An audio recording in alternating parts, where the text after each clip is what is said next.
Guys, so how are we all doing? So Dan from Trading with Dan here. This is our Bitcoin evening wrap. So we're going to go over Bitcoin, stock markets. We're going to have a look at gold and silver, Bitcoin dominance, the CME gap. We're going to go over a lot of things in this evening's video. So if you guys wouldn't mind smashing that like button, we will go straight over to those charts. So yeah, 4 hour, sorry, not the 4 hour, that was a daily. 4 hour first. As you can see, we're looking like we're going to come up to this resistance line. Well, we're looking like we did come up to this resistance line where we got immediately rejected. Had an absolute crazy wick candle that you only get in Bitcoin, where we came all the way down, even took out the lows of the the last move down, and then came all the way back up and then traded back up to basically where we were. This is the sort of move that only really happens in Bitcoin. Let's just check out how many percent that was. Yeah, just a 6%, 6.5% 4 hour candle there, guys. I mean, nothing to see there. But anyway, as you can see, we are back at this level, and we're looking to take it on. I mean, this is obviously our second attempt at it. We have shown again for a second time down here that there was buying pressure to buy us back up, which is clearly good. It is what we want to see. And then, I mean, like I said in this morning's video, I think we're going to get a test of 11k, and that is going to be, it's going to be an important point. If you want my opinion, my opinion is obviously based on the stock market and the dollar, and those all being well for Bitcoin, then basically I think we'll get through 11k and continue upwards. But obviously, if we are going to have, if this is the top, if the stock markets have put a top in, and we are basically crashing in the midst of the move down, and the dollar basically starting its move up, then yeah, clearly Bitcoin can only come down from here. But do I think that is the case? No. Should people try and call the tops and bottoms? No. You should basically go with the trend. The trend is your friend, and we're talking macro moves here. We're talking the actual macro direction of the dollar and the actual macro direction of stock markets. Do I think they're going to go down from here, or do I think they're going to take out those highs and go higher? I mean, they've been taking out their highs and going higher the whole time basically. So if we have a look on the daily as well, as you can see, the daily, we came down, basically, we lost obviously our 10,600 level. We came down and tested the next level, then basically went back up to our 10,600 level, which is, I was saying in this morning's video, the ferocity of this move down didn't really, as macro important as 10,600 is, the fact we came down so fast, so hard, it didn't give it a chance to hold price like it maybe would have done under other circumstances. So the fact we held this level and we're getting back up to 10,600, and then if we retake 10,600, I will be, in my mind, which I'm allowed to think things in my own mind however I like, I will be considering that as basically we basically got back above 10,600. The ferocity of this move down basically broke us through it. But if we retake this level and get back into this level, I'm going to look at this move down here as anomalous price action in the context of the importance of the overall trend that I've been stressing that 10,600 is. So if we get back above here, I will just look at this as the fact that we haven't broken the overall trend. We are back above 10,600. 10,600 would potentially have held the price if we didn't have to have such a ferocious move down. And also, also some people are maybe gunning for the CME gap, but I don't put too much weight on that. And speaking of the CME gap, we are going to go over to that first. And what did I say in this morning's video? We've got two options. We have got two options, I believe.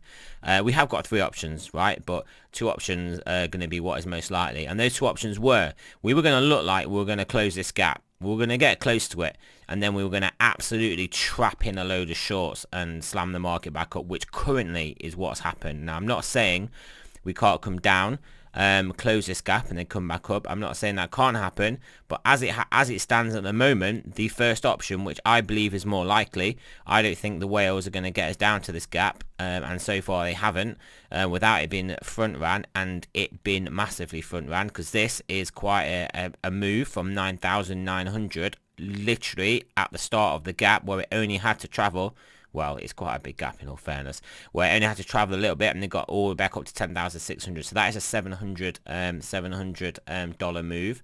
The third option was we're going to close this gap and then we're not going to get this is the third and second most likely option in my opinion, was we're going to close this gap and we're not going to get a great fantastic move up and continue bullish trend like people are hoping for.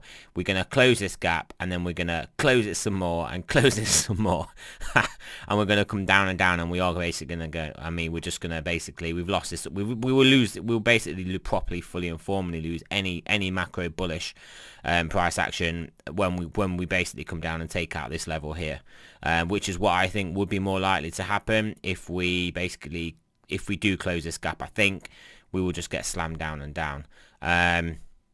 The third option was obviously we come down, close the gap, and then bounce straight back up again. But like I said, that is the least likely scenario. Hopefully, I am hoping we are gonna confirm the first scenario. So far, so good. But it clearly is in the balance. This is obviously the CME closure now. I assume it's closed now.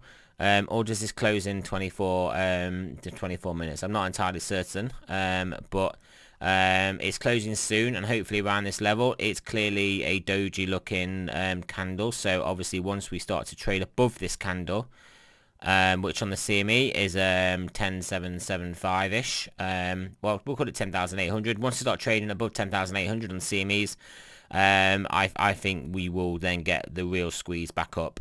Squeezing shorts, also, it's not squeezing so much, but basically forcing the people that want to buy, that sold on this way down, to buy in, forcing the people that want to buy more in to buy more in, and yeah, and just basically send us to the moon. So let's have a look at the Nasdaq. The Nasdaq, in the context of our move, obviously had a savage move down.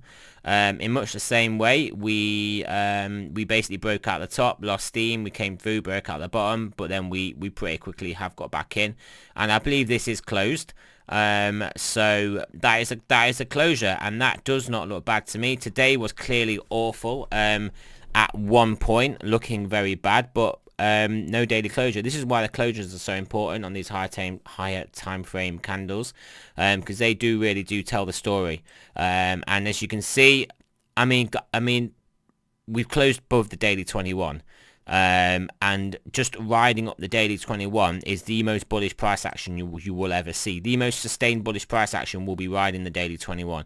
At times you can obviously get away from the daily 21, but you will pretty much come back to test it, find it as support, continue upside, continue the uptrend in the daily 21, and come back and test it again.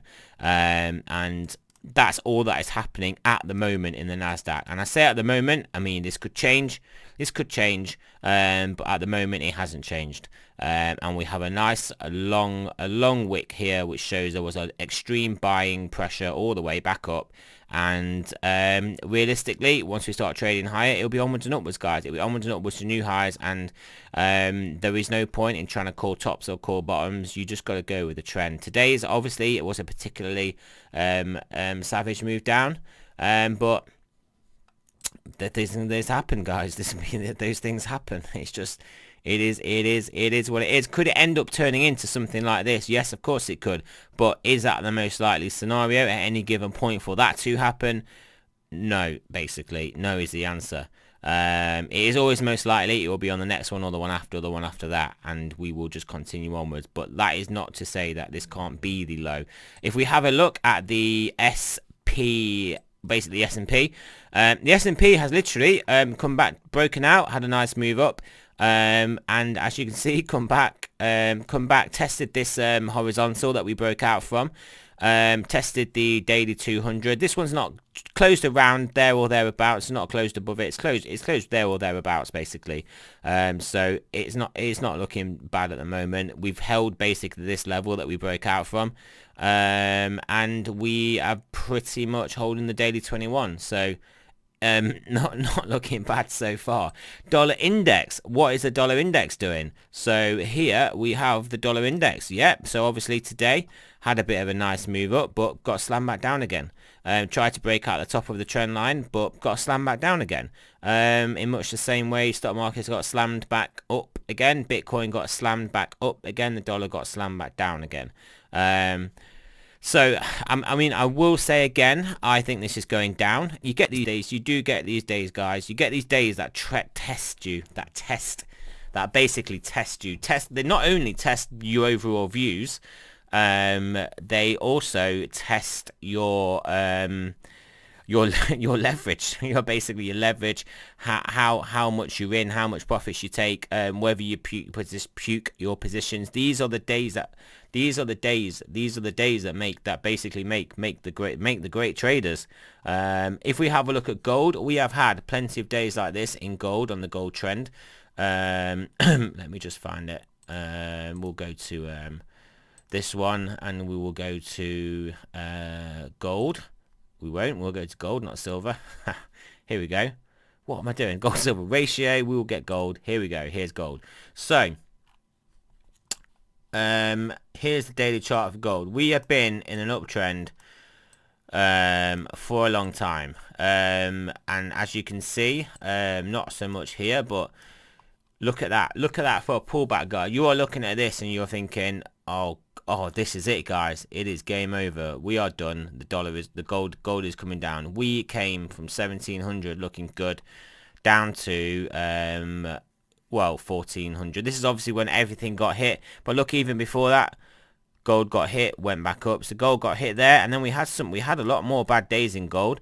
We basically went from 1700 down to below 1600.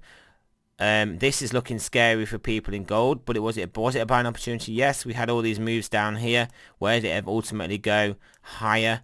And yeah, we're having this move down now. And is this going to be the end of gold's run? Is gold going to come down and that's it? Or is it just going to be another blip on a multi-year bull run, from coming in from its lows in basically the 16th, well, the recent lows, on basically December 2015. Is this going to be the high? It may be, but is it likely to be? It is not likely to be.